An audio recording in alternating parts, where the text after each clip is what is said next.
கும்பல்லாம் என்னால சமாளிக்க முடியாதும்மா. கொஞ்சம் யோசிச்சு பாருங்க அப்படின்னு சொல்லி பார்ப்பேன். ஓகே. என்னம்மா கிட்ட நானும் ஜேம்ஸ் பாண்ட் மாதிரி பேசுறீங்கம்மா. கும்பல். ஓகே. அது குடும்பம் இல்ல, அது கும்பல் ஆயிருச்சு. ஓகே. அம்மா கிட்ட போயிட்டு நான் வீட்லயே ஒருத்தருக்கும் சமையல்லாம் செஞ்சு போட்டது கூட கிடையாது. அவ்ளோ பெரிய கூட்டத்துக்கு நான் எப்படி சமைச்சு போடுவேன்? இதெல்லாம் யோசிச்சு பாருங்க. உங்களுக்கு தான் கெட்ட பேரு. உங்களுக்கு தான் கெட்ட பேர். கெட்ட பேரு. கும்பல், அடுத்தது கூட்டம். இல்ல ஒரு சின்ன வேலை கூட என்ன பார்க்காம வளர்த்துருக்கமி.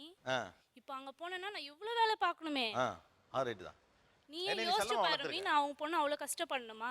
தனி கொடுத்தனா ஓகே. அவங்க கிட்ட சொல்லு, அவங்க பையனை வேணா நான் பார்த்துக்கிறேன். அவர் சமைக்கட்டும். நான் அவர் நல்லா பார்த்துக்கிறேன். அவர் சமைக்கிறத. ஓகே.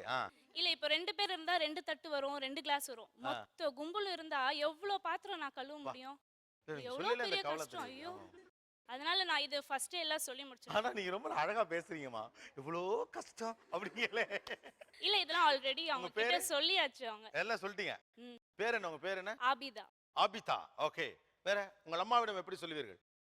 ஆக்சுவலி நாங்கள் இருக்கிறதே ஜாயின்ட் ஃபேமிலி தான். கொஞ்சம் யோசிச்சு பாருமா, நீயும் இவ்வளோ கஷ்டப்பட்டிருக்க, நீயும் ஊர்லேருந்து கல்யாணம் பண்ணிட்டு வந்து இவ்வளோ கஷ்டப்பட்டிருக்க, திரும்பி என்னையும் போய் ஜாயின்ட் ஃபேமிலியை சேர்த்துனா நான் எவ்வளோ கஷ்டப்படுவேன். கண்டிப்பாக எனக்கு அந்த கெப்பாசிட்டி கிடையாது. ஜாயின்ட் ஃபேமிலியை பார்க்காத அப்படின்னு சொல்லிடுவேன். குட். ஓகே. மாமியார் நாத்தனாட்டெல்லாம் திட்டு வாங்க முடியாது. திட்டினாங்கன்னா நான் வீட்டுக்கு வந்துடுவேன்னு சொல்லிடுவேன். திட்டா வீட்டுக்கு வந்துடுவேன். பயங்கரமான டீலிங்கா இருக்கப்பா. இங்க பாருமா, இவ்வளவு பெரிய பட்டாளத்துல என்னால கட்டி மேய்க்க முடியாது. சொல்லிட்டேன், அவ்வளவுதான் அம்மா. அப்புறம் நான் எதுக்கு எடுத்தாலும் ஊழ குடிச்சிட்டு வீட்டுக்கு வந்துருவேன் அம்மா. அப்புறம் நீ தான் 2 நாளுக்கு ஒருக்கா பஞ்சாயத்து பண்ணணும், அதையும் சொல்லிவிட்டேன். அவ்வளவுதான். எனக்கு வேண்டாம்னா வேண்டாம், விட்டுருங்க. ஏன் இப்படி பண்றீங்க? அவ்வளவுதான். இந்த பொண்ணு கரெக்டா சொன்னுச்சு. இப்படித்தான் நடக்கும் பேச்சுவார்த்தை.